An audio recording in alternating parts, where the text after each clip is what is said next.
આજે નર્મદા વન વિભાગ દ્વારા જિલ્લા કક્ષાના વન મહોત્સવનો કાર્યક્રમ રાજપીપળા સરદાર ટાઉન હોલ ખાતે રાખવામાં આવ્યો હતો.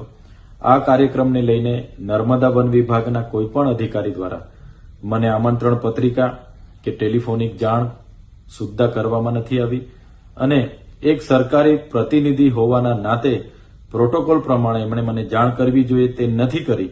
એનો આવનાર દિવસોમાં અમે ખુલાસો માંગીશું. બીજું, મનસુખભાઈ વસાવાએ નામજોગ આક્ષેપો કર્યા છે કે ચૈતર વસાવા ધારાસભ્ય હોય અને જંગલો કપાવી રહ્યા છે, ત્યારે મનસુખભાઈ વસાવા ડેડિયાપાડા અને સાગબારામાં આવીને જોઈ નર્મદા જિલ્લામાં જો સૌથી વધારે જંગલો હોય તો એ અમારા ડેડિયાપાડા અને સાગબારા વિસ્તારમાં છે. આજે પણ અમારા આદિવાસી સમાજ જંગલ સાથેનો નાતો છે. આજે પણ ડેડિયાપાડાના 46 ગામો અને સાગબારાના પણ ગામો આજે જંગલના ગામો તરીકે ઓળખાય છે અને જંગલમાં વસવાટ કરે છે. આજે એમના ઘરો પણ ત્યાં છે, એમની ખેતી પણ ત્યાં છે અને ઘણા લોકોના પેન્ડિંગ દાવાઓ છે. એ પણ સત્વરે આવનાર દિવસોમાં મળે એ સરકારમાં અમે રજૂઆત કરવાના છે અને ડેડિયાપાડા અને સાગબારાનું જંગલ સચવાય એવી રીતના અમે પણ પ્રયાસો કરીએ છીએ.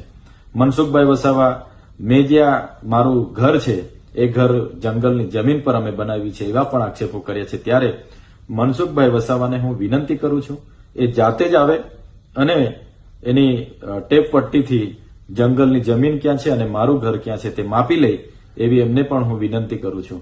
મનસુખભાઈ અવારનવાર આવા નિવેદનો કરવાની એમની ટેવ છે. ચૈતરભાઈનું નામ લીધા વગર એમની રાજનીતિ ચાલવાની નથી. એટલે મનસુખભાઈ, એમની ચાલ, એમનો ચહેરો, એમનું ચરિત્ર અમારા લોકો જાણી ગયા છે. એટલે મનસુખભાઈ દુઃખી થઈને આવા નિવેદનો આપ્યા કરે છે અને એને લઈને અમારે કોઈ લેવા દેવા નથી.